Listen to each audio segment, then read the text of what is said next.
Facebook वगैरह पे भेजते हैं, उससे पता चलता रहा है। लेकिन ये तो स्वतंत्रता संग्राम के चरित्र नायकों पर सीरीज़ है। तो इन्होंने जब मुझसे कहा कि आप आ रहे हैं, तो मेरी नज़र में तो स्वतंत्रता संग्राम का एक चरित्र नायक स्वयं साहित्य ही है।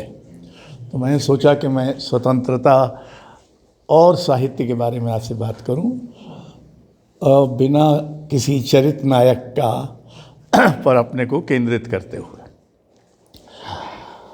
अब कुछ तो स्वतंत्रता के बारे में सामान्य स्थापनाएं की जा सकती हैं, जैसे कि स्वतंत्रता संग्राम तो समाप्त हो जाते हैं, लेकिन स्वतंत्रता के लिए संघर्ष समाप्त नहीं होता। और हमने स्वतंत्रता पा ली, लेकिन अभी भी उस स्वतंत्रता को बचाए रखने, उसका विस्तार करने के लिए जो संघर्ष है वो चलता रहता है। इसलिए स्वतंत्रता एक असमाप्य प्रोजेक्ट है मनुष्यता का, मानवीय समाज का, राजनीति और सामाजिक आचरण का। दूसरी बात यह है, जो आप सब जानते हैं, कि स्वतंत्रता हमसे लगातार चौकसी, निगरानी, चौकन्नापन और जागरूकता की मांग करती है। और ऐसे समय होते हैं जब कई बार बहुत चतुराई से, बिना हमारे ठीक से समझे, हमारी स्वतंत्रता में कोई कटौती हो रही होती। मेरे हिसाब से हमारा समय इस समय ऐसा ही है, और हमको कई बार पता भी नहीं चलता कि कैसे हमारी स्वतंत्रता में कहीं कोई कटौती हो गई है। तीसरी बात ये भी है कि स्वतंत्रता सभी मानवीय व्यवहार या आचरण के क्षेत्रों में एक साथ नहीं आती। यानी राजनीतिक स्वतंत्रता जैसे हमारे यहाँ आ गई, लेकिन आर्थिक और सामाजिक स्वतंत्रता तो आज तक नहीं आई। थोड़ा बहुत हम बढ़े हैं, ऐसा नहीं है, लेकिन जैसी आदर्श समतुल्यता होनी चाहिए उनके बीच, यानी हमारे पास जितनी राजनीतिक स्वतंत्रता है उतनी ही सामाजिक स्वतंत्रता हो, उतनी ही आर्थिक स्वतंत्रता हो, ये होना अभी बाकी है। और चौथी बात कि कई बार राजनीतिक स्वतंत्रता आने के पहले बौद्धिक और सृजनात्मक स्वतंत्रता आ चुकी होती। हमारे यहाँ, मेरे हिसाब, मैंने एक लेख लिखा था जब ये कितने बरस हुए, 75 बरस हुए थे या क्या, तो दिलीप पटगांवकर हमारे मित्र थे, तो उन्होंने कहा भाई स्वतंत्रता, और मैंने कहा स्वतंत्रता का विशेषज्ञ नहीं हूँ। बोले नहीं तुम लिखो। तो मैंने एक लेख लिखा, फ्री बिफोर फ्रीडम, जिसका उसकी मुख्य स्थापना ये थी कि हमने ज्ञान, विज्ञान और सृजन के क्षेत्र में गुलामी से मुक्ति, राजनीतिक स्वतंत्रता हासिल करने के बहुत पहले प्राप्त कर ली थी। यानी हमारे, आप याद करें कि जो बड़े लेखक हैं, रविंद्रनाथ और वल्लातोल और निराला और अज्ञे और जो भी स्वतंत्रता, वो सब स्वतंत्रता के पहले प्रतिष्ठित लेखक थे। उनमें से अधिकांश तो स्वतंत्रता संग्राम के समाप्त होते तक हमसे विदा ही ले चुके थे। वो सब स्वतंत्र चेता लेखक थे एक गुलाम देश में। सीवी रमन और तमाम जो थे हमारे दार्शनिक, कैसी भट्टाचार्य, श्री अरबिंदो इत्यादि, ये जो दार्शनिक चिंतन के, दर्शन और चिंतन के क्षेत्र में, विज्ञान के क्षेत्र में, ज्ञान के क्षेत्र में और सृजन के क्षेत्र में, बल्कि एक बार तो ऐसा भी आकलन किया गया था कि अनेक क्षेत्रों में जो श्रेष्ठतम है भारत में, स्वतंत्रता के 25 वर्ष पूरे होने पर उसका अधिकांश स्वतंत्रता संग्राम समाप्त होने के पहले अर्जित हो चुका था। शास्त्रीय संगीत के क्षेत्र में, शास्त्रीय नृत्य के क्षेत्र में, अनेक क्षेत्रों में, साहित्य के क्षेत्र में हम कह सकते हैं कि भाई हिंदी में प्रेमचंद और निराला और प्रसाद से बड़ा लेखक बाद में कौन हुआ। अभी भी है वो प्रतिमान की तरह हम इस्तेमाल करते हैं कि, तो एक अर्थ में ये संभव है कि हमने स्वतंत्रता तो राजनीतिक रूप से बाद में अर्जित की, लेकिन हमने बुद्धि, ज्ञान और सृजन के क्षेत्र में न सिर्फ स्वतंत्रता पहले अर्जित कर ली, बस में उसमें जो स्वतंत्रता के कारण जो अनेक श्रेष्ठ उपलब्धियां हैं वो भी अर्जित कर ली। अब और ये हमारे मित्र श्रीकांत वर्मा, हमने जब आज़ादी के 25 बरस पूरे हुए तो भोपाल में एक आयोजन किया, एक गोलमेज़ की लेखकों की, हिंदी लेखकों की और उर्दू लेखकों की, जिसका विषय था स्वतंत्रता का अर्थ। तो श्रीकांत जी ने उसमें एक पर्चा पढ़ा और एक बहुत दिलचस्प स्थापना की। अगर आप भारतीय चिंतन या भारतीय काव्य शास्त्र या जो दूसरे शास्त्र हैं उनका अध्ययन करें तो उनमें स्वतंत्रता की धारणा नहीं है।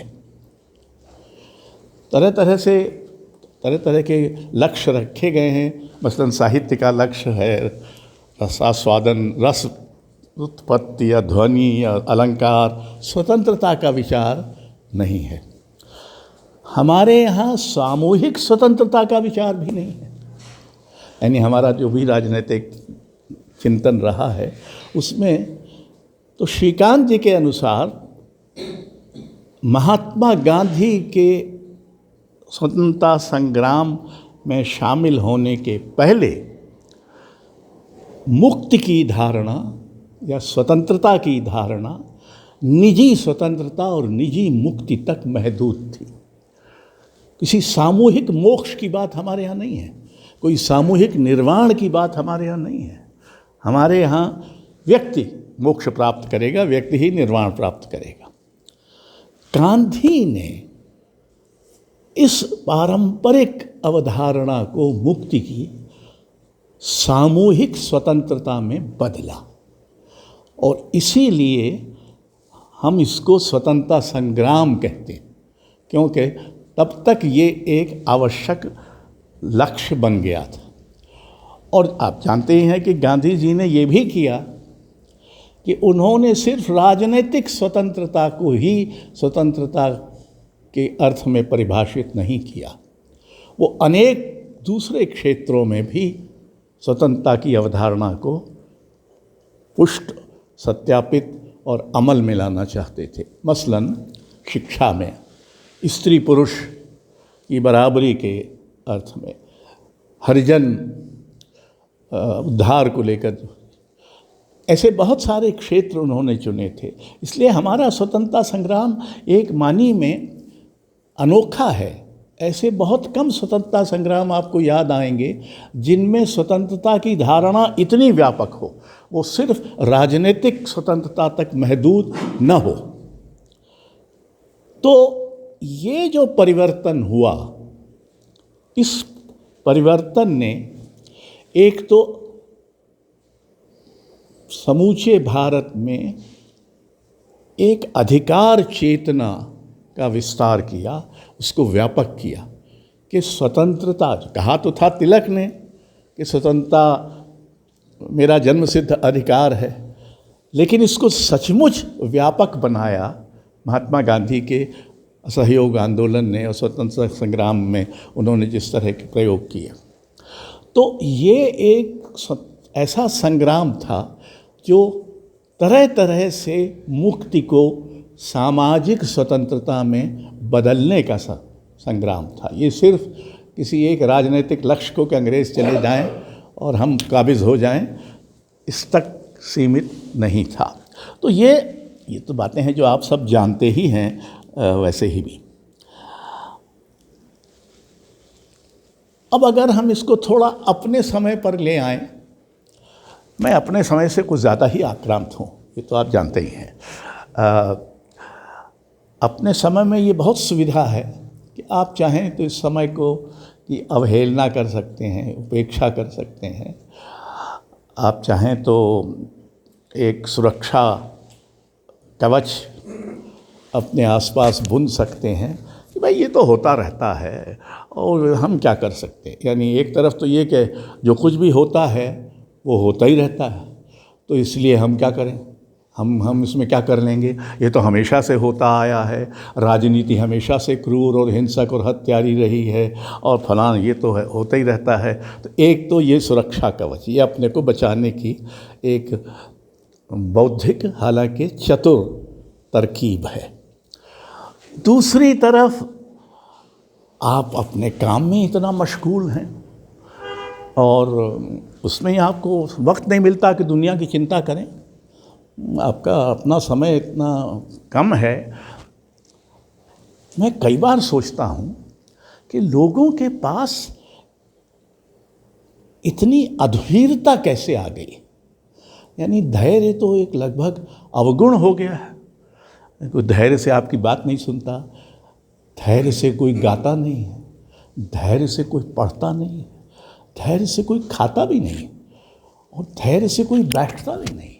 हर एक विचित्र ढंग से अधीर है और बहुत कहाँ लगा था।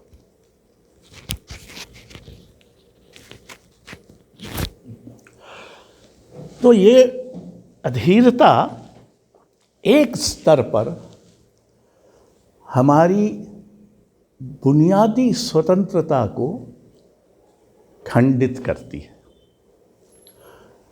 कैसे खंडित करती है? हम मनुष्य हैं और हम एक स्वतंत्र देश के नागरिक हैं। हम एक संसार के सबसे विशद लिखे गए संविधान के अधीन हैं। ये सब बातें हमको सोचने विचारने वाला जानवर भी बनाती हैं। हम सिर्फ वही नहीं हैं, और इस तत्व को सक्रिय करने के लिए, इसको सशक्त करने के लिए ज़रूरी है कि हम थोड़ा ठिठक कर, थोड़ा रुक कर, थोड़ा थम कर, थोड़ा ठहर कर सोचें विचारें, अपने बारे में ही सही सोचें कि क्या, मसलन हमारे मित्र दया कृष्ण जो बड़े भारी दार्शनिक थे, उन्होंने एक बार एक बहुत दिलचस्प अवधारणा दी थी। वो अवधारणा थी कि स्वतंत्रता जिस स्तर पर होती है उस स्तर के नीचे के स्तर को परतंत्र बनाती है। यानी स्वतंत्रता की एक बहुत ही बड़ी कीमत चुकाना पड़ती है समाज को। यानी अगर एक वर्ग इधर है जो स्वतंत्र हो गया है तो वो दूसरे वर्ग को गुलाम बनाता है। गुलाम बनाकर ही स्वतंत्र संभवतः रह सकता है। तो ये स्वतंत्रता का एक विडंबना है कि स्वतंत्रता अपने आप में परम नहीं है और अपने आप में हर स्तर पर व्याप्त नहीं है। इसका एक दूसरा जो पक्ष है वो ये भी है कि कभी भी स्वतंत्रता परम नहीं हो सकती, जैसे कि कोई सत्य परम नहीं हो सकता। अगर आज जो लगता है कि ये स्वतंत्रता है, वो हो सकता है आगे जाकर स्वतंत्रता का लक्षण न लगे, क्योंकि तब तक स्वतंत्रता ने कोई नए लक्षण, परिस्थिति बदल गई होगी और स्वतंत्रता का आशय बदल गया होगा। हम ही लोग पहले कब सोचते थे कि हमारे समाज में दलितों को, स्त्रियों को भी पूरी तरह से स्वतंत्र रहने का उतना ही अधिकार है जितना हम पुरुषों को है।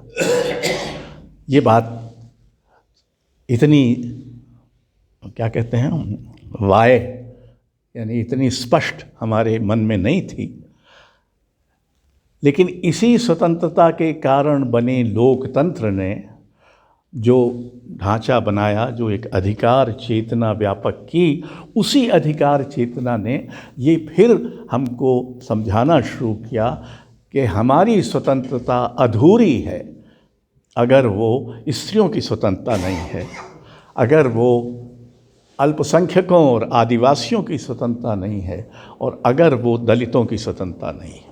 तो स्वतंत्रता का जो एक व्यापक अर्थ है, कई बार वो अपने धारणा में तो व्यापक है लेकिन अपने अमल में व्यापक नहीं है। और हम इस विडंबना को समझ नहीं पाते हैं कि असल में हमें जो स्वतंत्रता मिली हुई है वो कितने औरों को गुलाम बनाकर मिली हुई है। हमारे नौकर चाकर, ये इस तरह तरह के लोग हैं जो आर्थिक गुलामी में हैं, कोई किसी तरह, वो सब गुलामी नज़र नहीं आती। तो इसलिए स्वतंत्रता हमेशा एक संदिग्ध परिस्थिति में बनी रहती है। यानी परिस्थिति संदिग्ध नहीं होती, स्वतंत्रता ही संदिग्ध होती। कम से कम वो प्रश्नांकन करने के योग्य तो हर समय बनी रहती। अगर स्वतंत्रता प्रश्नांकन करने योग्य न बचे तो या तो हमने परम स्वतंत्रता अर्जित कर ली, जो एक असंभव मानवीय लक्ष्य है मेरी नज़र में, और या फिर स्वतंत्रता हम पूरी तरह से गंवा चुके हैं, इतनी इस कदर गंवा चुके हैं कि हमको अब ये पहचान भी नहीं रह गई है कि स्वतंत्रता हम गंवा चुके हैं। तो दोनों ही स्थितियों में एक प्रश्नांकन की स्थिति बनी रहनी चाहिए। आज स्वतंत्रता को प्रश्नांकित करना राजद्रोह है। आप कहें कि हम स्वतंत्र नहीं हैं या हमारी स्वतंत्रता अधूरी है। आज़ादी के बाद ऐसा बहुत साम्यवादी लोग थे जो कहते थे कि आज़ादी अधूरी है, और इस तरह की शक्तियाँ थी जो कहती थीं कि अधूरी हैं। उनसे असहमति होती थी लेकिन उनको राजद्रोह नहीं कहा जाता। धीरे धीरे क्या हुआ है कि राज जो है वो समाज को लीलने के लिए सारी तैयारी करता रहता है और चाहता है कि या तो समाज पूरी तरह से गायब हो जाए, बचे सिर्फ राज, यानी राज जो चाहे वही होगा, समाज नहीं होगा। जबकि लोकतंत्र की बुनियादी धारणाओं में से एक धारणा ये भी है, तभी हम उसको लोकतंत्र कहते हैं, कि एक लोक होगा जो तंत्र को नियमित करेगा, अनुशासित करेगा, उसको संयमित करेगा। यानी एक समाज होगा और एक राज होगा, और राज की समाज पर निर्भरता सिर्फ इतनी नहीं होगी कि हमको आपका 5 साल में या इतने साल में वोट चाहिए। इस पर भी होगी कि समाज, ऐसे बहुत सारे काम होंगे जो समाज करेगा, राज नहीं करेगा। राज की एक मर्यादा होगी और समाज का ये लगभग अनिवार्य कर्तव्य होगा कि वो राज को इस मर्यादा का उल्लंघन करने से थामे, रोके। तो स्वतंत्रता अपने आप में जो सामान्य धारणा है उसके कुछ अवयव हैं। उनमें से एक अवयव है प्रश्न पूछना। जो दिया हुआ है उसको वैसा का वैसा न मान लेना कि अब ये तो मेरा भाग्य है कि मैं एक गरीब कुल में पैदा हुआ, या ये तो मेरा भाग्य है कि मैं एक अमीर वंश में पैदा हुआ, या ये तो मेरा भाग्य है कि मैं स्त्री पैदा हुई, ये तो मेरा भाग्य है। ये जो भाग्यवादिता है ये लोकतंत्र के विरुद्ध है। लोकतंत्र भाग्य में विश्वास नहीं करता। लोकतंत्र ऐसी नियति में विश्वास करता है जो लोग स्वयं गढ़ेंगे, जो स्वयं रचेंगे, जो स्वयं उस रचना के लिए जिम्मेदार होंगे। वो कोई कहीं बैठा ईश्वरीय नहीं होगा। अब हमारे समाज में इस समय दो शक्तियां हैं जो समाज को सीमित करने, उसको कम करने, उसको लगभग समाप्त करने पर उतारू हैं। एक तो है राज और दूसरी तरफ बाजार। बाजार ने राज को, समाज को लगभग अपदस्थ कर दिया। सारे राजनीतिक दल जो हैं वो जब अपनी घोषणाएं करते हैं चुनाव के समय, तो उसमें ये कहते हैं कि हम बाज़ार को क्या सुविधा देंगे कि एक ही खिड़की पर सारे, बाकी सारे नागरिक सारी चीज़ों के लिए 17 खिड़कियों पर जाएंगे, पर बाज़ारू लोग एक ही खिड़की पर सब कुछ पा जाएंगे। ये सुविधा, फलानी सुविधा देंगे, बाज़ार को ये सुविधा देंगे। इस पर बड़ा रोना हो रहा है कि एक कोई कौन सा प्रोजेक्ट था जो महाराष्ट्र से हटकर गुजरात चला गया, या एक ज़माने में वो नंदीग्राम वगैरह में ऐसा हुआ था, ये वो वगैरह। तो अगर आप देखें तो धीरे धीरे आपका ध्यान भी इस ओर से हटाया जा रहा है कि जो कुछ समाज में हो रहा है वो कोई ज़्यादा ध्यान देने योग्य चीज़ नहीं है। असल में तो जो बाज़ार में हो रहा है वही निर्धारित करेगा कि क्या हो रहा है और क्या होना चाहिए या क्या नहीं होना चाहिए। हम लोग जब अखबार पढ़ते थे तो पहले तो वाणिज्य इत्यादि पर बमुश्किल तमाम एक आध पृष्ठ या आधा पृष्ठ होता था। अब तो 4-4, 5-5 पृष्ठ बाज़ार पे ही होते हैं, और तरह तरह की क्या क्या हो रहा है, इसमें ये हो रहा है, ये गिर रहा है, वो गिर रहा है। अच्छा, राज का एक चतुर खेल ये होता है कि वो आपको आंकड़ों में फंसा दे। तो तरह तरह के आंकड़े जमा करने की पद्धतियाँ बहुत ही वैज्ञानिक ढंग से विकसित की गई। वो फंसाव है क्योंकि उसमें जीडीपी बढ़ रहा है 8% या कितना हो गया, 12% हो जाएगा। अब जीडीपी के साथ अमर्त्य सेन जैसे लोगों ने जब ये कहा कि हम अकेले जीडीपी को कोई वो नहीं दे सकते सारा, हाँ, और बहुत ही चाहते हैं कि ह्यूमन डेवलपमेंट कितना है, शिक्षा के क्षेत्र में क्या है, स्वास्थ्य के क्षेत्र में क्या है, फलाने क्षेत्र में क्या है। अगर इन क्षेत्रों का आप हिसाब लगाएंगे तो देश भर में शिक्षा और स्वास्थ्य के क्षेत्र में विनिवेशन में कमी आई है। आनुपातिक रूप से उनको जितना बढ़ना चाहिए था उतना वो बढ़ नहीं पा रही है, जबकि ये ज़रूरी लक्ष्य थे जिनको पूरा कर सकना चाहिए किसी भी लोकतांत्रिक राज्य को, लेकिन इस पर से ध्यान हटा तो जीडीपी बढ़ जाती है। रघुवीर सहाय की एक कविता थी कि राष्ट्रगीत में भला कौन ये भारत भाग्य विधाता है, फटा सुथन्ना पहने जिसका गुण हर चन्ना गाता है। ये जो राष्ट्र विधाता की कल्पना थी, कम से कम मूलतः तो वो कल्पना लोक की थी कि हम स्वयं अपने भाग्य विधायक हैं। अब ऐसी परिस्थिति आ गई है कि कुछ लोग अपने को भाग्य विधायक मानने लगे हैं, उनकी अपनी आत्मरति में या उनके पास जो शक्ति का संचय हो गया है उसके कारण, जिस कारण भी। तो अब हमारी स्वतंत्रता दूसरों की मर्जी पर आधारित है।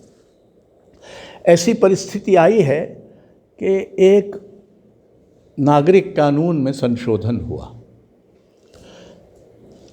इतना बड़ा, इतना निर्णायक संशोधन है, उससे लाखों लोग इस देश में नागरिकता से वंचित हो जाएंगे। उस बिल को संसद में बिना किसी बहस के पारित कर दिया गया। आपकी स्वतंत्रता आपके बिना जाने और आपके द्वारा चुने गए सांसदों ने इतनी आसानी से लपक ली और आपको कानो कान खबर नहीं हुई। अभी तक भी व्यापक नागरिकों को ये पता नहीं है, सिवाय इसके कि इससे इतनी बड़ी संख्या में बांग्लादेश और पाकिस्तान से आए मुसलमान नागरिकता से वंचित हो जाएंगे। सिर्फ इतनी थोड़ी सी जानकारी, वो भी क्योंकि कुछ वो हुए, प्रदर्शन हुए और आंदोलन हुए तो उसको लेकर है। बाकी उस कानून में क्या क्या हो रहा है, उस कानून के नियम नहीं बनाए गए अभी तक। और हम बार बार ये कहा गया है कि इसको तो हम लागू करेंगे, कब करेंगे खुदा जाने, लेकिन बहरहाल अभी तो वो रुका हुआ। ऐसे अनेक यत्न होते रहते हैं जो कि हमको ये एक तरह से बताते रहते हैं कि हमारी स्वतंत्रता कितनी नाजुक है, मतलब वो कितनी आसानी से, चतुराई से, कई बार बहुसंख्यक दबाव से छीनी, हरी या कि कम की जा सकती, और ऐसी कि हमको पता ही न चले। जैसे जब सेंसरशिप लागू होती है किसी चीज़ पर, किसी रचना पर, तो एक तरफ तो ये प्रभाव पड़ता है कि भाई ये तो कुछ गड़बड़, मर्यादा का उल्लंघन कर रहा था, चाहे नैतिक मर्यादा हो चाहे कोई और, तो लेकिन वो आपकी स्वतंत्रता को भी बाधित कर रहा है, क्योंकि आपको वो रचना जो सच बताती, वो अपने आप में सच है कि नहीं है ये अलग विषय है, जो बताती वो आप देखने से वंचित हो रहे हैं या उसको वैसा देखने से वंचित हो रहे हैं जैसा उसके रचनाकार ने उसके बारे में सोचा है। तो ये आपकी नागरिक स्वतंत्रता में भी कटौती है। ये सिर्फ किसी एक कृति को बाधित करना या उसको प्रतिबंधित करना भर नहीं है। तो ये जो माहौल बनता है उसमें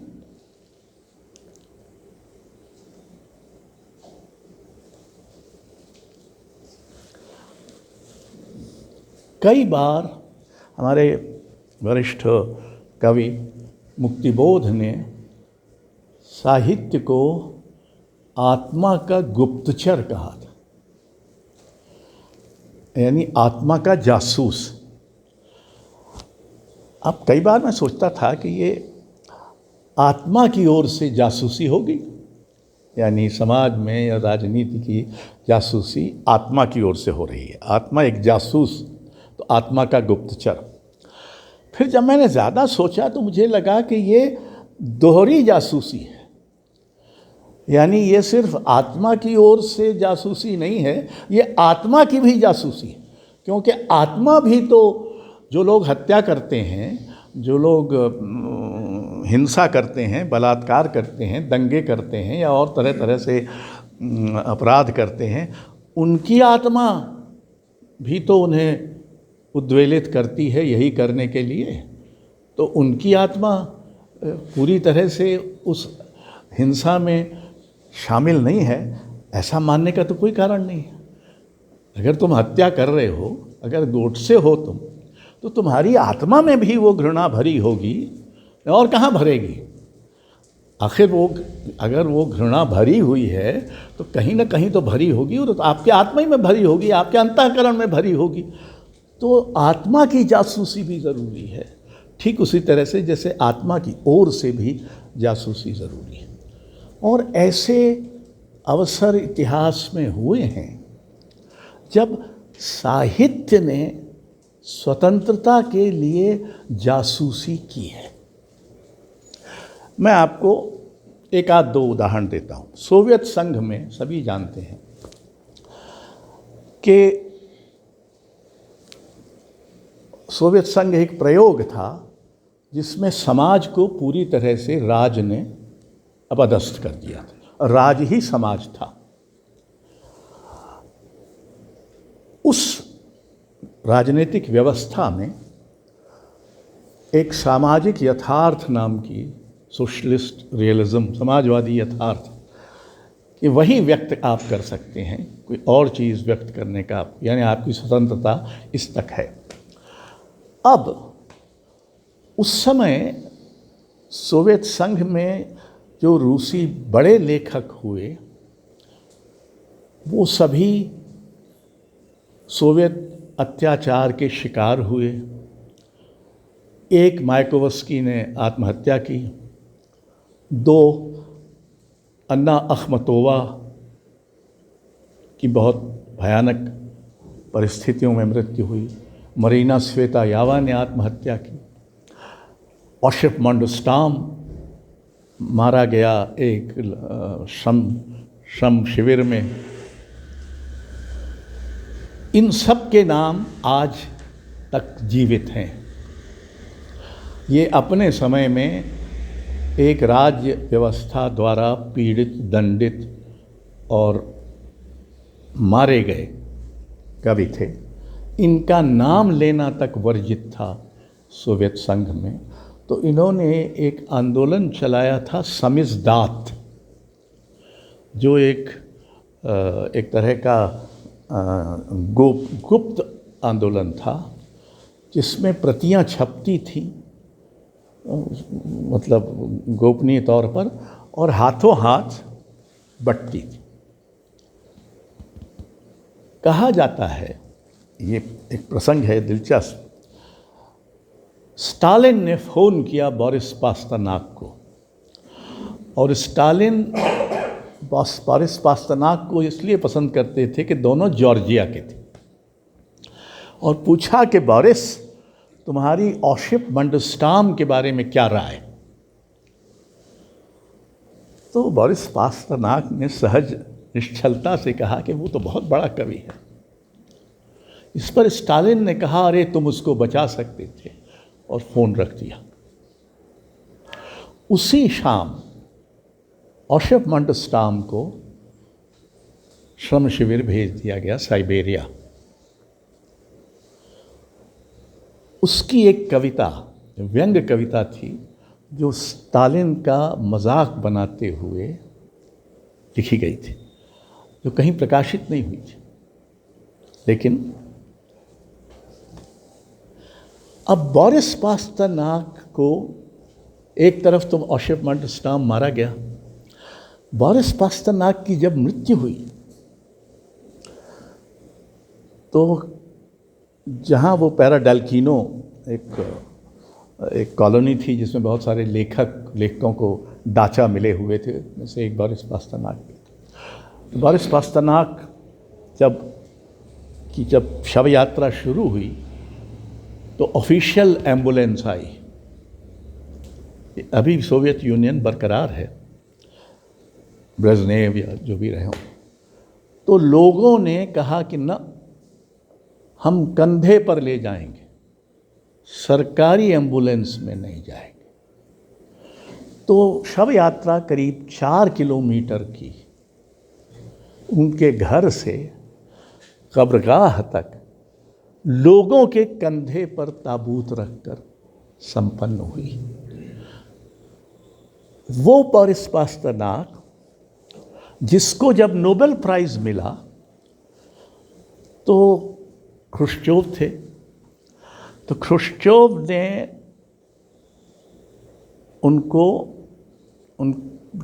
अव्वल तो इस पुरस्कार को स्वीकार करने से मना कर दिया, और ये कार्रवाई शुरू हो गई।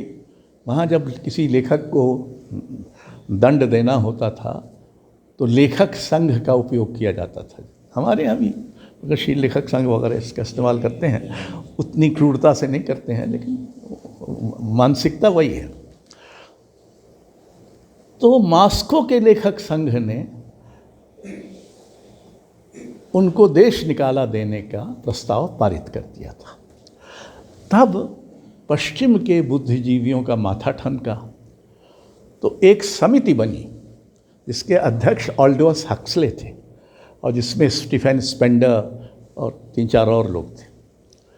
इन लोगों ने मिलकर जवाहरलाल नेहरू से संपर्क किया, क्योंकि भारत के रूस के साथ अच्छे संबंध थे, और ये आग्रह किया कि वो हस्तक्षेप करें और 2 बातें करवा दें। एक तो पास्टरनाक को देश निकाला न दिया जाए, और दूसरा कि पास्टरनाक को स्टॉकहोम नोबेल पुरस्कार प्राप्त करने जाने दिया जाए। ख्रुश्चोव ने नेहरू ने ख्रुश्चोव से बात की। ख्रुश्चोव ने देश निकाले न दिए जाने की बात तो मान ली, लेकिन नोबेल पुरस्कार दिए जाने के लिए से इनकार कर दिया। अब ये प्रसंग मैं आपको इसलिए सुना रहा हूँ कि इसमें स्वतंत्रता के कुछ पहलू छिपे हुए हैं। एक, ये नहीं कि नोबेल पुरस्कार विवादग्रस्त नहीं होता, हर बार होता है। ये भी नहीं कि वो अक्सर पश्चिम को ही मिलता रहता है। ये भी नहीं कि मसलन भारतीय साहित्य को वो 1913 के बाद उसका नंबर ही नहीं आया। हाँ, ये सब अपनी जगह सही है, लेकिन बोरिस पास्टरनाक एक महान लेखक था और उसको राज्य ने वो इतना बड़ा पुरस्कार लेने जाने नहीं दिया। तो लोगों ने बदला कैसे लिया? पास्टरनाक, उस समय 2 अखबार निकलते थे, कुल 2 अखबार थे सोवियत यूनियन में, एक प्रावदा, एक इज़वेस्टिया। एक का अर्थ होता था सत्य और दूसरे का अर्थ होता था खबर। और ये चुटकुला चलता था कि ना तो प्रावदा में इज़वेस्टिया है और ना इज़वेस्टिया में प्रावदा है, यानी ना तो सत्य में खबर है ना खबर में सत्य है। ये चुटकुला सोवियत यूनियन में चलता था। मैं जब सन 74 में गया और जब सोवियत संघ तब तक था बरकरार, तो ये लोग ही सुनाते थे। तो ये जो चक्र था, उसमें जब बोरिस पास्टरनाक की मृत्यु हुई तो ये खबर ना तो प्रावदा में छपी और ना इज़वेस्टिया में छपी। रूस का उस समय बहुमान्य सबसे बड़ा साहित्यकार दिवंगत है, ये खबर आधिकारिक रूप से प्रसारित नहीं। वो ऐसे ही है जैसे मान लीजिए हमारे यहाँ निर्मल वर्मा की मृत्यु हो जाए या तो उसकी खबर दूरदर्शन न दे। तो ये खबर एक लिटरेरी गजट में छपी, लेकिन कानों कान पूरे रूस को पता चल गया कि पास्टरनाक नहीं रहे। तो उनकी जो अंत्येष्टि हुई, तो उनकी बहन, जिनको सोवियत संघ ने वीज़ा नहीं दिया था समय पर पास्टरनाक की बीमार पड़ जाने के कारण, और जो इसलिए 4 दिन बाद पहुंची उनकी मृत्यु के, तो उन्होंने उसका एक बहुत ही मार्मिक और लोमहर्षक शब्द ठीक नहीं है, लेकिन वर्णन किया है कि मैं उस खिड़की में खड़ी हुई तो मैंने देखा कि हमारे घर से पास्टरनाक की कब्र तक एक नया रास्ता बन गया है, जो कुल 4 दिन पहले हजारों लोगों के पद छापों से बना था। तो ये जो स्थिति बनती है जिसमें स्वतंत्रता सिर्फ, यानी स्वतंत्रता का एक रूपक साहित्य है, उसके अन्य बहुत सारे रूपक हैं, लेकिन एक बड़ा रूपक साहित्य है। क्या है जो हमको कहने की स्वतंत्रता है? क्या ऐसा भी कुछ है जिसको हमको कहने की स्वतंत्रता नहीं है? जैसे मैं आपको एक उदाहरण देता हूँ। अंग्रेजी में इंटरकोर्स के लिए शब्द है लव मेकिंग। हिंदी में संभोग के लिए तो शब्द है, संभोग तो है, लेकिन लव मेकिंग के लिए कोई शब्द नहीं। अंग्रेजी में आप अगर I want to make love to you ये कहना चाहें तो कह सकते हैं, इसका मतलब होगा कि आप क्या कह रहे हैं, समझ में आएगा। लेकिन हिंदी में इसको नहीं कह सकते। हिंदी में आपको तरह तरह से कुछ न कुछ एक तरीका निकालना होगा। मैं ही जब एक कविता में कहना चाह रहा था तो मुझे समझ में नहीं आ रहा मैं कैसे कहूँ इसको, बहुत ही भदेश और अश्लील लगेगा। तो मैंने कहा कि मैं तुमसे केली करता हूँ, जो कि सॉर्ट ऑफ। तो अक्सर क्या होता है कि ख़ासकर ये जो नाजुक मामले होते हैं स्त्री पुरुष संबंध वगैरह वाले, तो हिंदी में दो चतुराई से बच निकलने के तरीके हैं, एक अंग्रेज़ी एक संस्कृत। तो संस्कृत में कुछ कर दीजिए। पूरी आप सोचिए कि आज जिस तरह की नैतिकता, एक सर्वथा पौरुष दंभ से भरी हुई नैतिकता प्रतिपादित हो रही है और इसका बड़ा महिमा मंडन हो रहा है, उसी देश में 10वीं सदी में गीत गोविंद लिखा गया। गीत गोविंद का अगर आज आप अनुवाद करके हिंदी में छापें तो उस पर अश्लीलता का आरोप लग सकता है, क्योंकि वो अश्लील है, यानी आज के पैमानों से। वही गीत गोविंद केरल के गुरुवायूर मंदिर में हर दिन हर चर्या के साथ साथ गाया जाता है, हर दिन वहाँ गाया जाता है। तमिलनाडु में गाया जाता है, ओडिसी भी तो बिना अष्टपदियों के संभव ही नहीं है। और गोविंद जी का मंदिर जो मणिपुर इम्फाल में है, उसमें भी वो रोज़ गाया जाता है। तो एक पूरा, यानी भारत को 3 महान कविताओं ने जोड़ रखा है, एक रामायण, दूसरा महाभारत और तीसरा गीत गोविंद। रामायण और महाभारत में नाजुक और ऐन्द्रिक प्रसंग हैं, महाभारत में तो क्या नहीं है। और दिलचस्प बात यह है कि हमारी परंपरा, स्वतंत्रता का एक अर्थ ये भी है कि क्या आप अपनी परंपरा की नई व्याख्या कर सकते हैं। क्या आप हमको ये साक्ष्य दे सकते हैं कि यहाँ गोमांस खाया जाता था और हिंदू खाते थे। मैंने बीए में उत्तर रामचरित का एक अंश पढ़ा है, जिसमें विश्वामित्र के आश्रम में जब वशिष्ठ आते हैं तो विश्वामित्र अपने एक शिष्य से कहते हैं कि वो जो युवा बछड़ा है उसको मारो, आज वशिष्ठ के लिए मधुपर्क बनाना है। और मधुपर्क गोमांस से ही बनता था। तो अगर आज कोई ये बताएगा, आप कहेंगे ये इस समय बड़ा दिलचस्प है कि सबसे बड़े देशद्रोही वो हैं जो इस देश की परंपरा, इतिहास, संस्कृति की दुर्व्याख्या कर रहे हैं या जो अज्ञान से भरे हैं। और देशद्रोही उनको बताया जा रहा है इनके बजाय जिनके पास इस साहित्य की, इस परंपरा की कुछ थोड़ी बहुत समझ है, और जो ये बता सकते हैं कि हमारे यहाँ क्या। ऐसा नहीं कि अतीत में हम सब बड़े पवित्र और उजले लोग थे, सभी संत थे। अगर ऐसा होता तो कबीर अपने पद में कहत कबीर सुनो भाई साधु क्यों कहते हैं। तो मेरी दुष्ट बुद्धि से मैंने एक इसकी व्याख्या सोची। व्याख्या ये सोची कि वो जो कह रहे हैं वो असल में साधुओं को पता होना चाहिए, लेकिन साधु ही ऐसे हो गए हैं जिनको ये पता नहीं। इसलिए कबीर नाम का एक व्यक्ति उनको बता रहा है कि कहत कबीर सुनो भाई साधो, ये पथ अगम विचारू।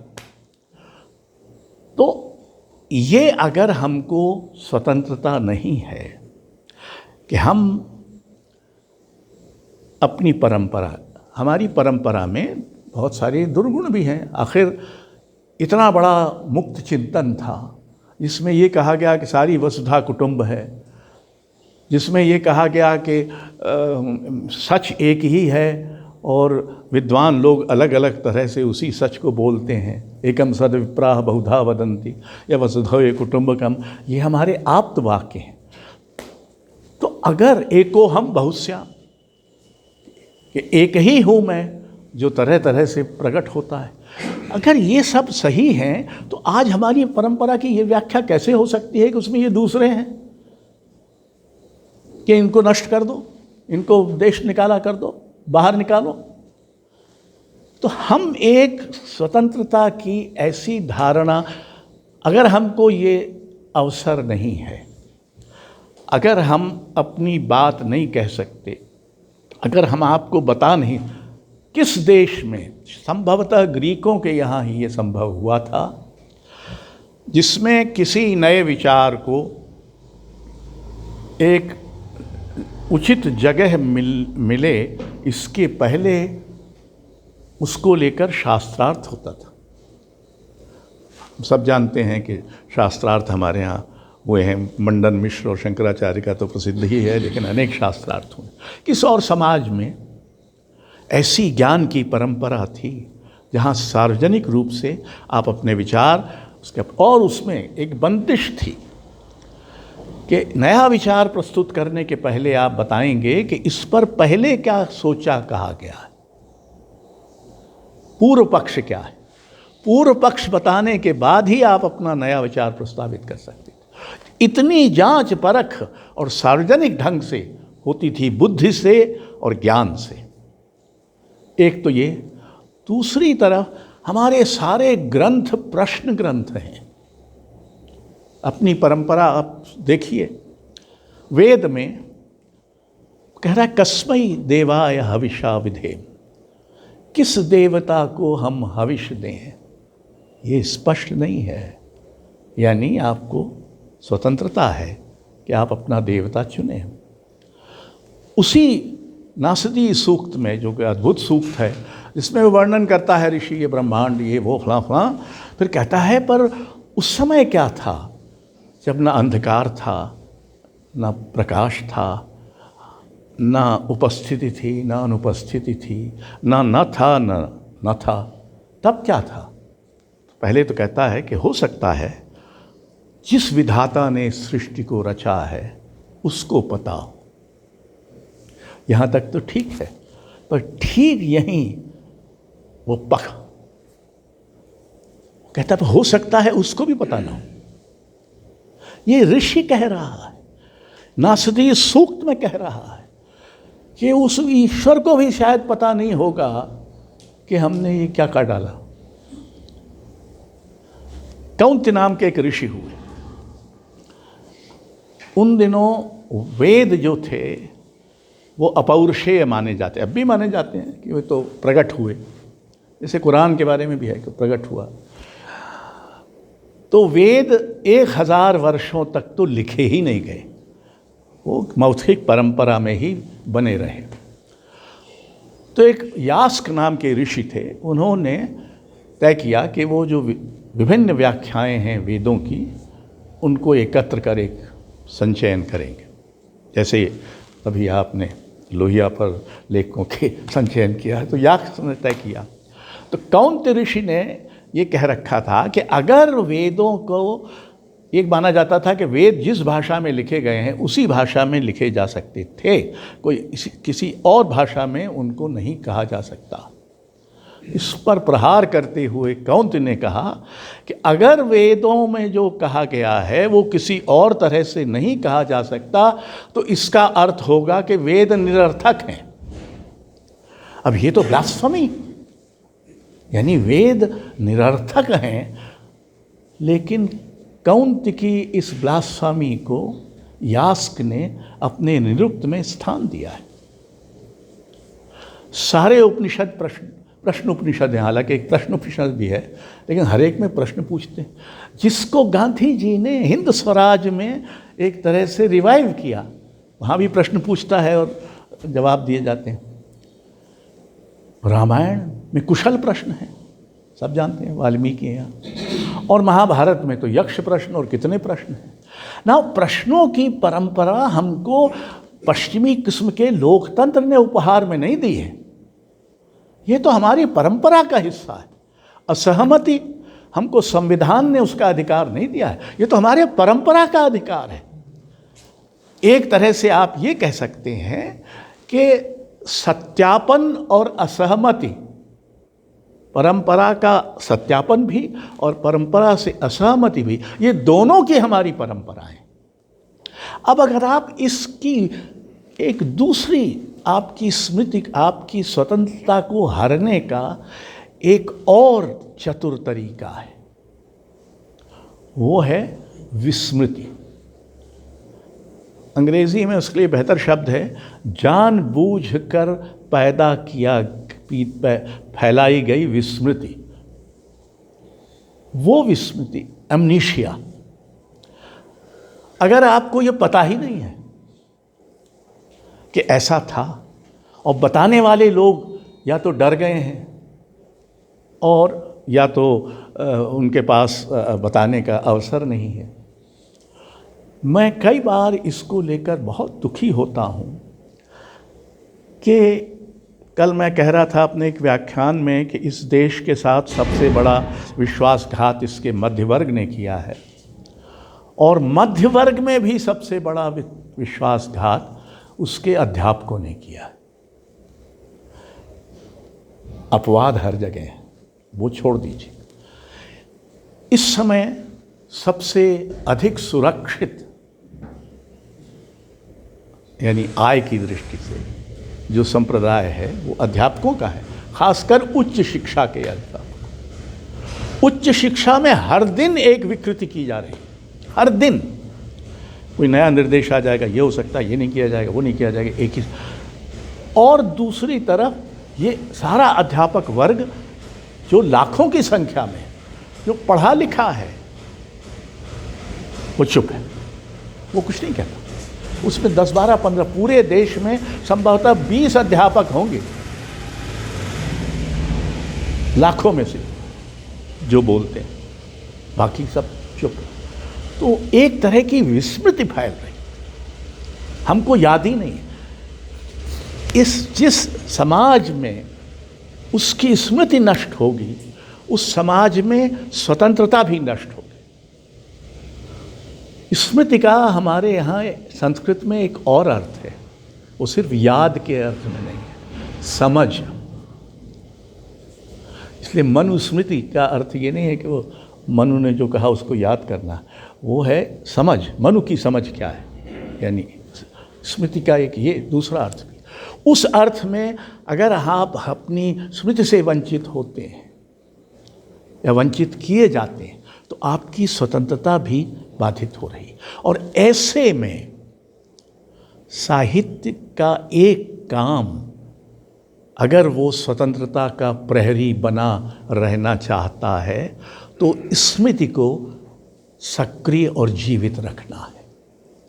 और ऐसा वो तभी कर सकता है जब दी हुई व्यवस्था का वो प्रतिपक्ष होगा, उसके अलावा कोई और तरीका है नहीं। इसलिए साहित्य का एक काम याद करना, याद दिलाना और याद को बचाना है, और समझ को भी बचाना है, क्योंकि इन पर सबसे अधिक खतरा हमारे समय में है।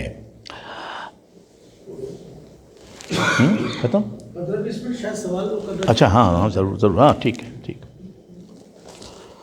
मैं एक दो बातें और कह के